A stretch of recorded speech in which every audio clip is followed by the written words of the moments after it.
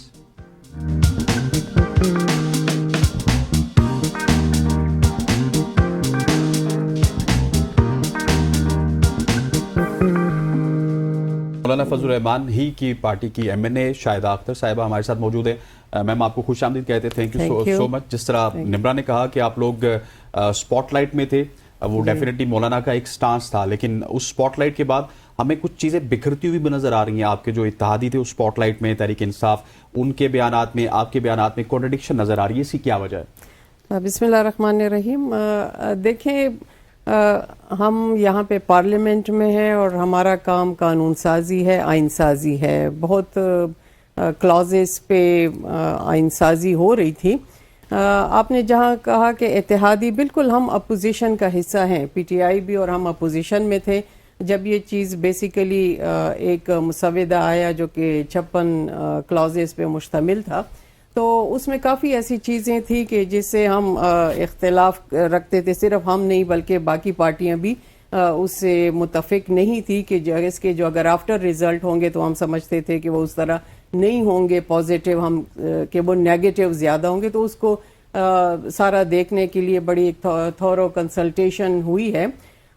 اس میں دیکھیں کنٹرڈکشن اس لحاظ سے کہ پی ٹی آئی کا اپنا ایک مینیفیسٹو ہے, اپنا ایک تجزیہ تھا, پھر اس کے جو موجودہ سناریوں میں جن کے ساتھ مختلف حوالے سے آپ دیکھ رہے ہیں کہ بقول ان کے بھی اور ویسے بھی اگر دیکھا جائے تو ظاہر پولیٹیکلی کافی مشکلات انہوں نے اٹھائی ہیں. تو ہمارا جہاں تک ہمارا اختلاف تھا ان چیزوں سے تو وہ تو ختم کر دیا گیا تھا. تو پھر ظاہر ہم نے ووٹ بھی کیا. ان کی مجبوری تھی کہ ان کو لیڈرشپ نے اجازت نہیں دی, اور وہ چونکہ شروع سے اس اسمبلی کے بنیاد جہاں سے یعنی ووٹ لیا گیا اور پھر اسمبلی آئی تو ان کا وہی فارم 47 کے حوالے سے جو تھے, تو اس بیس پہ انہوں نے کہا کہ ہم اس کا حصہ نہیں بنیں گے. تو ظاہر ہے وہ تو اس کا اپنا پارٹی کا ایک موقف تھا. ہم نے تو پوری کوشش کی کہ کنسلٹیشن میں تمام جماعتیں ہوں, اور ایک چیز جب آئے تو یونانیمس ہوں, تاکہ ایک کل اس پہ کوئی ایسی آواز نہ اٹھا سکے. اور اس پہ آپ کی جماعت نے بڑا اچھا کام کیا بھی ہے سب کو ایک پیج پہ لانے کے لیے, لیکن اگر دیکھا جائے تو پہلے آپ لوگ اس پہ رضامند نظر نہیں آئے. بالکل, وہ جن کلازز جو ابھی یہاں سے اومٹ کی گئی ان پہ تو بالکل نہیں ہے, نہ آج ہیں نہ پہلے تھے نہ کل ہوں گے. چلیں ٹھیک ہو گیا. لیکن مطلب پہلے آپ لوگ راضی نہیں تھے, لیکن پھر ایون آخری دن تک ہم لوگ اس کنفیوژن کا شکار تھے. میڈیا پہ بیٹھ کے ہم ڈسکس کر رہے تھے بار بار کہ کیا کریں گے مولانا فضل الرحمان اور ان کی جماعت کیا کرے گی.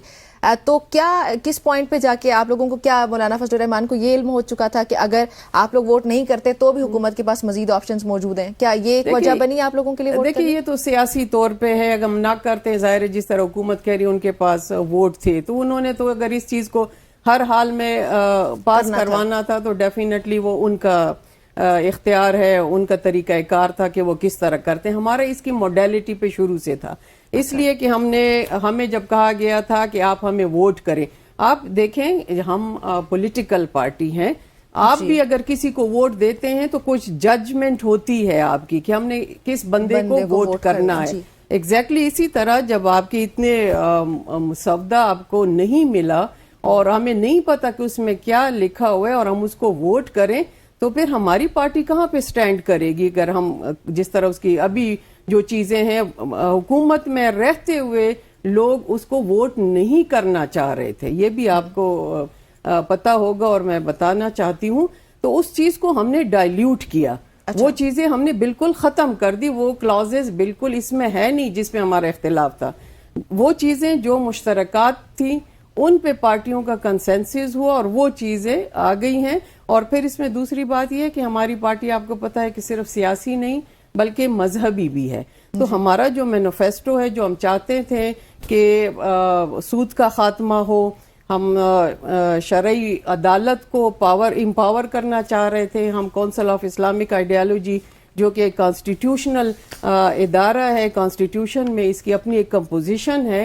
ہم چاہتے تھے کہ اس کی بھی اس میں ان پٹ شامل ہو جو بھی قانون سازی ہو، تو یہ تمام چیزیں تھیں جو کہ ہمارا مطالبہ مانا گیا اور اس میں شامل ہوئی، اور جو اختلافی نوٹ چیزیں تھیں وہ نکال دی گئی۔ تھوڑا سا مجھے بتائیے گا کہ سلمان اکرم راجہ صاحب نے یہ کہا کہ بیسیکلی مولانا صاحب نے ہم سے یہ کہا کہ اگر آپ ان مدرجات پہ حکومت کے ساتھ نہیں چلیں گے تو وہ اور لوگوں کو اٹھا لیں گے، انہوں نے منظور تو کروانی ہے۔ جی بالکل، آپ نے ایسی باتیں دیکھا، تو آپ نے بھی سنی ہوں گی۔ بالکل دیکھیں آپ کے سامنے ہیں جو ووٹ کیا گیا، بھلے وہ آزاد ہوں لیکن وہ آئے تو تحریک انصاف کی طرف سے ہی تھے، ان کا لاسٹ ٹائم پہ جو ایفیڈیوٹ تھی وہ نہیں ایکسیپٹ کیا گیا تھا، تو حصہ تو وہ انہی کا تھا شروع سے، تو اگر آزاد تھے انہوں نے ضمیر کی آواز پہ دیا، یہ تو ان کا اب ہے، لیکن ایک بندہ جب آپ خود دیکھتے ہیں کہ میں تو اس میں بالکل سچ گوئی سے کام لوں گی کہ اگر میں پارٹی کا حصہ ہوں، شروع سے ہوں آخر تک ہوں، میں برملا، پارٹی کہے گی ووٹ کریں تو کریں گے، اگر نہیں کرنا تو ہمارا ایک پرنسپل سٹینڈ نہیں کریں گے، لیکن وہ اس پارٹی کا حصہ ہوتے ہوئے بھی انہوں نے ووٹ کیا گورنمنٹ کو، تو ڈیفینیٹلی جو پی ٹی آئی کے باقی لوگ ہیں وہ تو اس پہ کرٹیسائز کریں گے، لیکن ہمارے اب کانسٹیٹیوشن میں 63A بھی مولانا ہے۔ صاحب کو بھی یہ خدشہ تھا جو انہوں نے سلمان اکرم راجہ صاحب کے مطابق، مولانا صاحب نے کہا یہ خدشہ ہے ان کو کہ وہ اور لوگوں کو بھی ساتھ ملا لیں گے، ہم ان کے ساتھ ہوں یا نہ ہوں وہ سخت ترامیم کر لیں گے۔ بالکل یہ خدشہ بھی تھا، یہ حقیقت بھی تھی، اور ہم نہیں چاہتے تھے کہ پارلیمنٹ پہ ایسی کوئی بار آئے تاکہ کل وہ ایک نیگیٹو وہ چیز جائے، کیوں نہ ہم ایسی چیز ہو جو مسودے میں اختلاف تھا اس کو ہم نکال لیں تاکہ سب کو قابل قبول ہو، آخر وقت تک ہماری یہ کوشش رہی ہے، تو پھر جہاں تک ہمیں قابل قبول تھا ہم نے ووٹ کیا، اور ان کی اپنی ظاہر مجبوریاں تھیں انہوں نے نہیں کیا، تو یہ چیز تو ہے۔ آپ خود اختر مینگل صاحب کے کل تک بیانات دیکھ رہے تھے ان کے پارٹی کے ممبرز کے ساتھ جو ہوا، اب واللہ عالم حقیقت کیا ہے، حقیقت تو اللہ ہی جانتا ہے، سامنے آ رہی ہے وہ آپ کو بھی پتہ ہے۔ جی ٹھیک ہو گیا۔ اچھا، جسٹس یحییٰ افریدی کی جو اپوائنٹمنٹ ہوئی ہے اسے جماعت اسلامی بالکل مطمئن ہے کہ جس دستوری انداز سے ہوا، جس طریقے سے یہ ہوا، بالکل ٹھیک ہے؟ دیکھیں جماعت اسلامی ایک اپنی sorry J U I F, آپ کی جے یو آئی ایف، جمعیت علماء اسلام جو ہے، دیکھیں ایک چیز جب ایک قانون بن جاتا ہے جی، پھر اس قانون کے تحت آگے اس کا کیا طریقہ کار ہے، جیسے پارلیمانی کمیٹی بنی، پھر اس میں نام آئے اور پھر ظاہر اس میں اختلاف بھی ہوا اور حق میں بھی ظاہر ہے، پھر جہاں پہ اسٹرینتھ زیادہ ہوگی، ووٹ زیادہ ہوں گے تو پلڑا اس طرف باری ہوگا۔ یہ چیزیں تو اب قانون ہے اور اس کا حصہ ہے، اللہ کرے کہ آگے اس کے اچھے ریزلٹ آئیں، ظاہر ہے کچھ سفرر ہوں گے، کچھ بینیفیشری ہوں۔ لیکن جس طرح کی ایک ترمیم پاس ہوئی ہے نا شاہدہ صاحبہ، مجھے لگتا ہے کہ آگے جا کے بھی گورنمنٹ کو بہت ساری ایسی ترامیم پاس کروانی پڑیں گی اسی ایکٹ کے مطابق، کیونکہ بہت اس میں ابہام ہے ابھی تک، اس میں بھی اس میں بھی آپ گورنمنٹ کے ساتھ ہوں گی، اس وقت بھی کچھ دیکھنا پڑے گا۔ یہ دیکھیں، یہ کل پرسوں سے ایک میں دیکھ رہی ہوں کہ الیکٹرانک میڈیا پہ بھی ہیڈنگ ہے اور پرنٹ میڈیا پہ بھی یہی ہیڈنگ چل رہی ہے، یہ بریکنگ نیوز بلکہ آ رہی ہیں، اس کی جو ہے کلیریفیکیشن لا منسٹر نے دے دی ہے، وہ غالباً آپ اس کے جوڈیشری کا جو کمیشن بنا ہے جو کہ کانسٹیٹیوشنل بینچ جو بنے گا اس کے 13 ممبرز ہیں. ان کے ججز کے اپوائنٹمنٹ کے حوالے سے تو انہوں نے بالکل کلیئر کر دیا کہ وہ 191A کے مطابق ہوگا اور 175A اور پھر فردر جو اس میں ڈفرنٹ کلاسز ان کو اگر آپ ملا کے دیکھیں گے تو اگر ایک آدھ جج ایبسٹین بھی کرتا ہے تو کورم پھر بھی پورا ہوتا ہے, اور یہ کوئی وجہ نہیں ہے کہ یہ کمیشن جو ہے وہ آئینی بینچ بنانے سے قاصر ہوگا. وہ کلیریفیکیشن آ چکی ہے. ٹھیک ہو گیا. اچھا, بشرا بی بی کی رہائی سے متعلق آپ کی کیا رائے ہے؟ بطور ایک خاتون بھی پہلے بتائیے گا, اور پھر آپ کی جماعت کا اس پہ کیا سٹانس ہے کہ وہ ان کے ساتھ جو ہوا, کیا آپ لوگ اس کو کنڈیم کرتے ہیں یا آپ لوگوں کو لگتا ہے کہ ویل ڈیزروڈ کیسز تھے یا سیاسی کیسز تھے, وہ نہیں ہونا چاہیے تھا؟ ابھی جو ان کے ساتھ ہوا رہائی والا یہ معاملہ, اس پہ کیا نظر ہے آپ لوگوں کی؟ دیکھیں, خاتون کے حوالے تو ڈیفینیٹلی ایک سینٹیمنٹس ہیں, لیکن دیکھیں قانون میں ہی اور شی کا کوئی فرق نہیں ہوتا. قانون ہوتا ہے, جو اس کی خلاف ورزی کرے گا تو ڈیفینیٹلی وہ اس کی گرفت میں بھی آئے گا. لیکن ہماری بدقسمتی پاکستان کی میں کہوں گی کہ وہی قانون ہوتا ہے کہ جب ہم گورنمنٹ میں ہوتے ہیں تو ہم کسی اور نظر سے دیکھتے ہیں, لیکن جب اپوزیشن میں آتے ہیں وہ اینک بدل جاتی ہے. تو ہمیں قانون کو ان ٹرو اسپرٹ فالو کرائیے, اس کو امپلیمنٹ کرنا چاہیے. یہ چیز نہیں ہونی چاہیے کہ اگر اپوزیشن ہے تو برائے اپوزیشن اور انتقامی جذبہ یا وکٹمائزیشن ہونی چاہیے. باقی تو قانونی نکات ہے, آپ دیکھیں ہائی کورٹ میں بھی کیسز چل رہے ہیں, سپریم کورٹ میں, تو ججز کا اختیار ہے کہ وہ کس حد تک اس کو دیکھ رہے ہیں. لیکن اگر ان پہ کوئی ثبوت نہیں آتا اور رہائی ہوتی ہے تو خوش آئند ہے. آپ کا بہت بہت شکریہ, وقت کی کمی ہے, آپ سے گپ شپ لگائی ہم نے 26ویں آئینی ترمیم کے حوالے سے. خواتین وزارت یہاں پر وقت ہوا چاہتا ہے ایک شارٹ سی کمرشل بریک کا بریک لیتے ہیں, واپس آتے ہیں. اسٹے ود اس.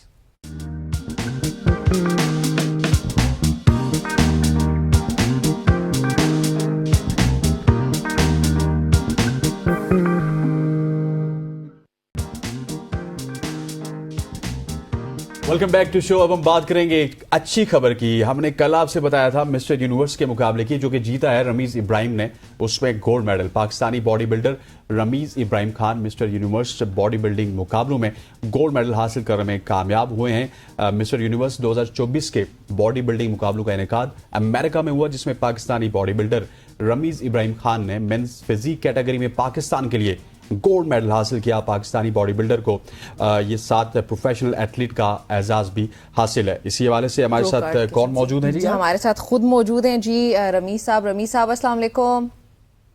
جی وعلیکم السلام.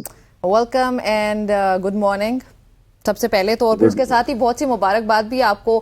مطلب 44 ممالک شامل ہیں, ان کے باڈی بلڈرز شامل ہیں, ان کے ساتھ مقابلہ ہے, اور نہ صرف مقابلہ ہے, اس کے بعد آپ وہ مقابلہ جیت بھی رہے ہیں, گولڈ میڈل حاصل کر رہے ہیں, پاکستان کا نام روشن کریں. How do you feel about that all? جی بہت اچھا فیل ہو رہا ہے, بہت پراؤڈ فیل ہو رہا ہے. یہ کوئی بہت اچھا مقابلہ تھا, مطلب بہت ہائی لیول کا مقابلہ تھا. امریکہ میں ہوا, لاس ویگاس میں, اور مجھے بڑا میں اسکیئرڈ تھا اس حوالے سے, کیونکہ دیکھیں اس میں فلائٹ کا بھی ہوتا ہے, اور آلموسٹ میری فلائٹ لیٹ بھی ہوئی. 67 آورس کی ٹریولنگ کی میں نے, اس میں کچھ باڈی کی کنڈیشن بھی خراب ہوئی, پھر اس کو صحیح کیا. تو ایک مشکل وقت تھا, اور ایک اکیلا میں تھا اس میں.